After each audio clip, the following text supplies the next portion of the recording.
Change of base. Now this is very important chapter, this is very important concept and इसका आप बहुत ध्यान से समझिए कि चेंज ऑफ बेस को हम कैसे यूज करते हैं। देखिए चेंज ऑफ बेस क्या होता है मैं आपको बताता हूँ। और अगेन हम इसमें फ्रैक्शंस जो हमने यूज करे उन्हें, राम का सैलरी, एक एग्जाम्पल समझाता हूँ, is 20% more than Shyam salary. तो by how much percent Shyam salary is less than Ram, ये क्वेश्चन है। अब इस क्वेश्चन में बहुत इंपॉर्टेंट कंसेप्ट है, उनको समझना जरूरी है। राम का सैलरी श्याम की सैलरी से 20% ज़्यादा है, 20% ज़्यादा है, ठीक है। मैं यहाँ पे शायद डॉट लगाना भूल गया हूँ, तो डॉट लगा लेता हूँ, इससे आपको क्लियरिटी आ जाएगी। अब आप देखिए दो, जब मैं राम का सैलरी 20% मोर बोल रहा हूँ श्याम से, तब मेरा बेस है श्याम। और जब मैं क्वेश्चन पूछ रहा हूँ कि श्याम का सैलरी राम से कितना कम है, तब बेस बन जाएगा Ram. We have taken Ram and Shyam salary. Shyam का सैलरी है मान लीजिए 1 रुपीज, तो राम का सैलरी कितना हो जाएगा 1 + 1/5, दैट इज 6/5, ठीक है। Now what is the difference of both the salaries? 1/5। Shyam का सैलरी राम से कितना कम है? 1/5 कम है, एंड राम से कम है इसलिए बेस में हम क्या लेंगे? 6/5, एंड परसेंटेज निकालना है तो 100। नाउ 5 से 5 कैंसिल आउट हो जाएगा, आई कैन डू 1/6 × 100, एंड 1/6 का फ्रैक्शन मुझे मालूम है कितना होता है, 16.6%। तो अगर राम का सैलरी श्याम की सैलरी से 20% ज़्यादा होगा, तो श्याम का सैलरी राम की सैलरी से 16.6% कम होगा, ठीक है।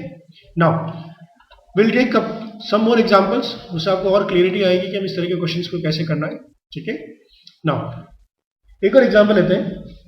इस बार ये एग्जांपल लेते हैं कि राम का सैलरी 37.5% ज़्यादा है श्याम से, 37.5% ज़्यादा है। तो by how much percentage Shyam salary is less than Ram. Okay, now सबसे पहले तो मालूम है कि 37.5% इज इक्वल टू 3/8। तो राम इधर लिख लिया, श्याम इधर लिख लिया। सबसे पहले तो राम का सैलरी 37% ज़्यादा है श्याम से, तो श्याम का 1 रुपीज मालूम हुआ, तो राम का कितना हो जाएगा 1 + 3/8, दैट मीन्स 11/8। डिफरेंस कितना हो जाएगा 3/8। अब पूछा जा रहा है कि श्याम का सैलरी राम से कितना कम है। ना श्याम का सैलरी राम से कितना कम है, सिंपल सी बात है, कितना कम है 3/8 कम है, और राम का सैलरी कितना है 11/8 मल्टीप्लाइड बाई 100। 8 से 8 कैंसिल आउट हो गया, 3/11 मल्टीप्लाइड बाई 100। ना इसको आपको मालूम होना चाहिए 1/11, 1/11 कितना होता है, हमने बताया था 9.09। अगर आपको फ्रैक्शन याद हो, मल्टीप्लाई कर लीजिए इसको 3 से, so will get 27.27%। That's how this calculation will happen. Okay, now इसमें हम कुछ और भी चीजें कर सकते हैं, कुछ और डिफरेंट तरह के एग्जांपल्स ले सकते हैं। एंड मैं आपको एग्जांपल और बताता हूँ कि कई बार हम ऐसे एग्जांपल लेते हैं कि अगर कोई रेक्टेंगल है, उसकी लेंथ है, मान लीजिए कि एक रेक्टेंगल, आई होप कि सबको रेक्टेंगल का फॉर्मूला मालूम है। ये रेक्टेंगल की लेंथ होती है, ब्रेड्थ होती है, ठीक है, and area is equal to होता है लेंथ इनटू ब्रेड्थ। अब बोला जाए कि रेक्टेंगल की जो लेंथ है उसको हमने 10% बढ़ा दिया, so what should be, how much percentage the breadth should be decrease so the area is constant. Very simple example कि लेंथ को हमने 10% बढ़ा दिया और ब्रेड्थ को कितना परसेंटेज डिक्रीज करें so that area of the rectangle is constant. Now obviously अगर लेंथ को बढ़ाए तो ब्रेड्थ को हमें डिक्रीज करना पड़ेगा अगर हमें एरिया को सेम रखना है। Now earlier in first case what L × B = A, second case में भी अब 10% बढ़ गया, ठीक है। सो वी नो 10% का इक्विवेलेंट फ्रैक्शन 1/10 होता है, सो L + L/10 हो गया, तो अब आपका B चेंज हो जाएगा and it has to be A, same होना चाहिए। नाउ ये हो जाएगा आपका 11/10, 11/10 L मल्टीप्लाइड बाई B। आप इस A को आप जो फर्स्ट इक्वेशन में आपका जो रिजल्ट आया था उससे आप रिप्लेस कर सकते हैं। Now you can replace L into ये आपका बी डैश हो गया और ये बी हो गया। अब L से L कट गया, अब बी डैश इक्वल टू आ गया आपका 10/11 बी, और I can say 1 minus 1/11 B, यानी कि अगर पहले बी था तो उसमें से b बाई 1/11 कम हो गया। 1/11 हमें मालूम है कितना होता है, 9.09%। Now that's one way of looking at it. ये भी एक तरीका होता है, मैं आपको एक दूसरा तरीका भी बताता हूँ, बहुत सिंपल तरीका है वो। पहले L इंटू बी ए आ रहा था, अब L कितना हो गया, 11/10 L हो गया, और A को सेम रहना है तो B को क्या होना है, 10/11 होना है ऑटोमेटिकली। अभी तो 10 से 10 कटेगा, 11 से 11 कटेगा, तभी A आएगा। सो अगर L 11/10 हो गया तो B को 10/11 होना ही है। now 10/11 का मतलब हो गया 1 माइनस 1/11, दैट मीन्स उसको 1/11 उसका डिक्रीज हो जाएगा, 1/11 फ्रैक्शन डिक्रीज हो जाएगा। 1/11 फ्रैक्शन के इक्वलेंट जो ब्रेड्थ होता है वो होता है 9.09%। So this is a very important and I hope इस तरह के क्वेश्चंस अब आप लोग कर पाएंगे। एक और एग्जांपल लेता हूँ। जनरली इस तरह के एग्जांपल्स होते हैं, वो एग्जांपल होते हैं कि लेट्स से कि एक हाउसवाइफ है, वो एक कमोडिटी पे कुछ पैसा खर्च करती है। So she page P price for a commodity, purchases Q quantity, and the total amount comes A. She purchases a commodity at a P price and Q amount खरीदती है, उस पर टोटल A ऐसा खर्च होता है। This example will be as simple as that कि मैं इन मार्केट से कुछ एप्पल खरीदने जाता हूँ, ठीक है, हाउस वाइफ एप्पल खरीदने जाती है, and the price of the Apple is 40 rupees per kg, 40 rupees per kg, and she purchases 10 kg. So what will be the amount? 40 into 10, 400 rupees. Now let's say if the price of the commodity in apple increases by 50 rupees per kg, so how much she'll be able to buy within the same amount? Now we know the amount is 400 only. Now if you put the same formula, what will happen? 50 into Q equal to 400, so Q equal to 8 kg. So earlier when the price of the apple was 40 rupees per kg, she was able to purchase 10 kg. When the price of the apple increased to 50 rupees per kg, और अगर amount उतना ही खर्च करना है, same amount same budget है, तो the quantity of apples will decrease. Now we'll do a couple of examples on this, and उससे आपको मालूम पड़ेगा कि हम किस तरह से इस क्वेश्चन को कर सकते हैं, ठीक है।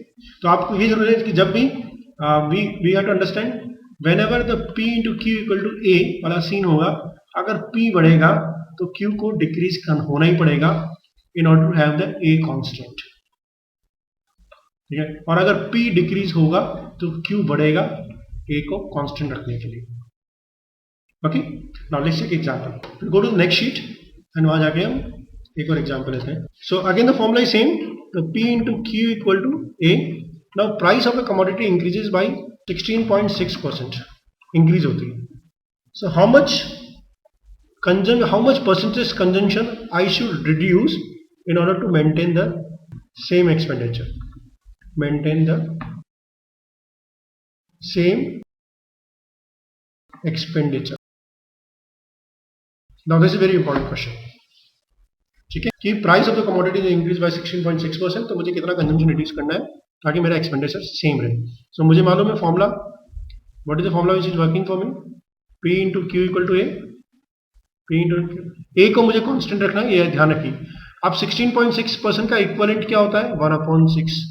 तो प्राइस ऑफ द कमोडिटी पहले P थी, अब P/6 और बढ़ गई है, ठीक है। अब Q को कितना करना है ताकि A सेम रहे। ऑब्वियसली ये 7/6 P हो गया है, अगर ये 7/6 P हो गया है तो Q को 6/7 होना ही पड़ेगा, तभी 7 से 7 कैंसिल होगा, वापस P इंटू Q आएगा, ठीक है। सो अब पहले अगर मैं Q क्वांटिटी में खरीद रहा था, अब मैं 6/7 क्वांटिटी में ही 6/7 Q क्वांटिटी में रिड्यूस कर सकता हूँ। तो कितना रिड्यूस हो गया, Q/7, और I can say 1/7 of Q। Now what is 1/7? I already told you 14.28%. That means if the price of the commodity increases by 16.6%, I need to reduce my consumption by 14.28% in order to maintain the same expenditure. So there was one question. Now I'm going to give a slightly a difficult problem this time, and the problem is if the price of the apples increase by 25%, I am able to purchase 4 apples less in rupees 80. Now the question asked is, what was the original price of the apple? Now this is a very interesting question. If the price of the apple increases by 25%, I am able to purchase 4 apples less in rupees 80. That means, again, we apply the same formula, P into Q equal to 80. We have already given कि हम 80 rupees खर्च कर रहे हैं. Now P 25% increase हो गया है. 25% मतलब 1/4 इंक्रीज हो गया है. तो अगर पहले 1 था तो 1 + 1/4 क्या हो गया? 5/4 हो गया. सो 5P/4 हो गया. दैट मीन्स को 4/5 होना है Q को 80. ओके, सो Q 4/5 हो गया है. दैट मीन्स कितना कम हो गया? 1/5 Q कम हो गया है. 1/5 का मतलब क्या हो गया? 20%.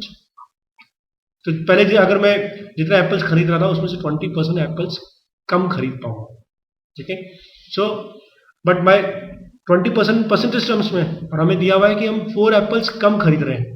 That means if I am getting the X apples initially for rupees 80, I'll be able to get only 0.8x this time, and the difference between the x minus 0.8x is given to you is 4 apple. So can I say 0.2x equal to 4? So can I say x equal to 20 apples? That means earlier I was purchasing 20 apples for a price rupee of 80. So what was the original price of the 1 apple? Original price of 1 apple 80, while total how much apples we are getting? 20 apples. The price of the 1 apple is 4. Let's move to the next. Now we'll talk about the successive percentage changes. Now this is the last topic of the percentage, and probably we'll do some interesting problems after that. Successive percentage changes. What is the successive percentage changes?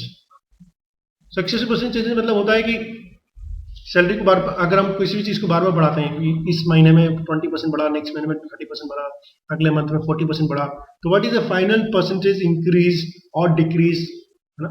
For example मान लीजिए कि राम है, उसका salary पहले 20% बढ़ा, उसने अच्छा काम किया, अगले महीने में उसका सैलरी 30% बढ़ा. ऐसे बॉस हालांकि बहुत कम होते हैं, पर राम का बॉस ऐसा है जिसने पहले से मंथ में उसकी सैलरी 20% बढ़ा दी, अगले महीने में उसकी सैलरी 30% बढ़ा दी. तो what is the net increase in his salary? What is net increase in salary? So we know इसके इक्विवेलेंट जो मल्टीप्लाइंग फैक्टर होता है 1.2 होता है, और इसके इक्विवेलेंट जो मल्टीप्लाइंग फैक्टर होता है 1.3 होता है. सो मान लीजिए उसका सैलरी पहले original salary was x. So new salary become x into पहले 20% बढ़ा, फिर 30% बढ़ा. अगर आप इसको कैलकुलेट करेंगे तो you'll get 1.56x. So पहले x था, अभी कितना हो गया? 1.56x. So percentage change will become 56%. That's one way of doing it. Another way of doing it, successive percentage changes. अगर a% change होता है और उसके बाद b% change होता है, a% के बाद b% change होता है, so I can say the complete formula will be a plus b plus upon ab upon 100. Now this is a formula which you can remember. अगर a पॉजिटिव होगा तो यहाँ पे पॉजिटिव आएगा, b पॉजिटिव होगा तो b पॉजिटिव आएगा, negative होगा नेगेटिव होगा.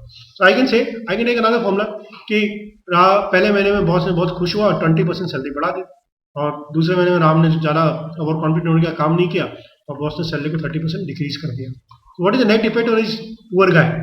So 20% is positive, 30% is negative, and positive और negative multiply करेंगे तो you always get negative minus 600 100. So 20% minus 30% minus 6%.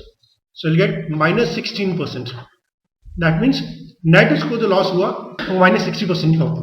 आपको लग रहा होगा कि पहले 20% बढ़ाई तो 30% डिक्रीज किया तो नेट लॉस सिर्फ 10% का होना चाहिए था, लेकिन जब 20% बढ़ाई थी तो एक अलग बेस पे बढ़ाई थी, और जब 30% बढ़ाई डिक्रीज करी तो वो इंक्रीज बेस पे करी। That's why the impact is more negative, and that is all about percentage and changes. And I hope you enjoyed. Please give me your feedback on my video. Thank you.